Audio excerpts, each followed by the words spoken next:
What is going on, everybody? It's your boy Jacob Daniel back at it again here at the Speed Kills podcast. Now today we are going over John Ross's rookie year. All right, let's get into it. All right, so John Ross was the 9th overall pick in the 2017 NFL draft for the Cincinnati Bengals.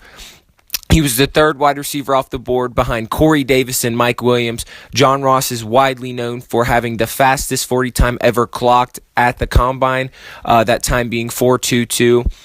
John Ross's rookie year came with inconsistent playing time and injuries. So John Ross, for the entire season, his total snap count, he played a total of 17 snaps. He had 2 targets, one of those targets coming on a crucial third down with man coverage, and Andy Dalton threw it up to him, and John Ross ended up stopping his route and gave up on the play. His only recorded stat of the season is he had 1 rush attempt for 12 yards on our Week 2 Thursday night football game against the Houston Texans. That rush attempt, like I said, went for 12 yards, and at the end of that play, he ended up fumbling on an end around. And when you think about your first-round pick, especially in a wide receiver, this is not what you want to see.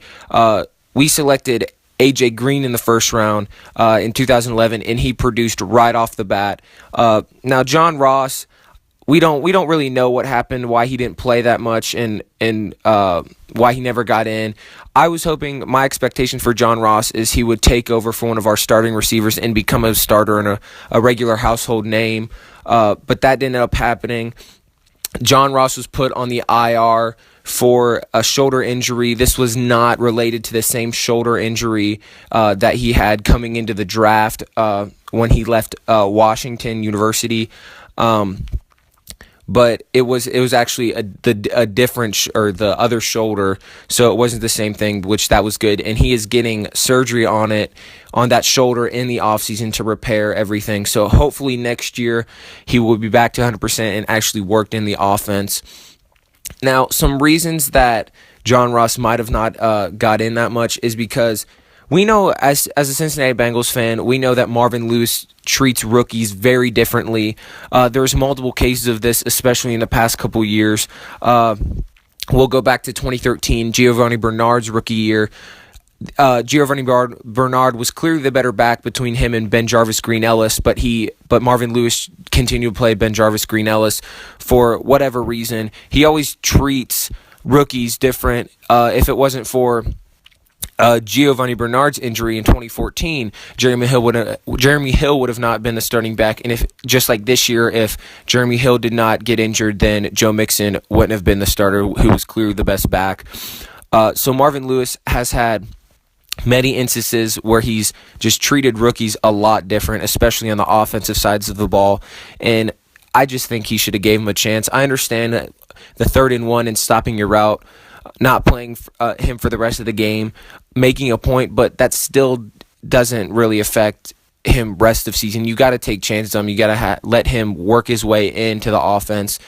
Another thing is he might have not been worked into the offense. They didn't know how to use him, and especially with the Bengals' offensive coordinator problems when in the first 2 weeks when Ken Zampese was the offensive coordinator, he got fired, and then Bill Lazor taking over. So it could have been all of those things combined. It could have been a little of each one, but hopefully John Ross next year will be able to be worked in the offense and be a huge playmaker for us, because most of the time how it works for NFL wide receivers is they'll get their chance in their first couple seasons, and if they don't produce, then they're going to get cut, or they're just going to be not starter and be worked in not be a starter, be a bench player. And especially for our first round pick, I really want him to pay off, because we spent the 9th overall pick on him. He wasn't my first choice when it came to wide receivers in the 2017 draft. I actually wanted Corey Davis, but he obviously went 4 picks before we went, so we couldn't select him. Now, John Ross, I really think that he could be a playmaker. I think he just needs the opportunity, and obviously injuries have been a huge factor for him. I mean, when he ran that 4.22 40, he injured his hamstring. Out of college, he was coming off a shoulder injury, and then, of course, this season he injured his shoulder again. but hopefully he heals up. I think he'll be ready for spring and training camp next year when it rolls around. But so that was John Ross's rookie year altogether. I really hope he turns out to be a good player. I really think he could be if we give him the chance. That is all for today. I hope you guys enjoyed. Don't forget to like and subscribe. It's been your boy Jacob Daniel. Peace.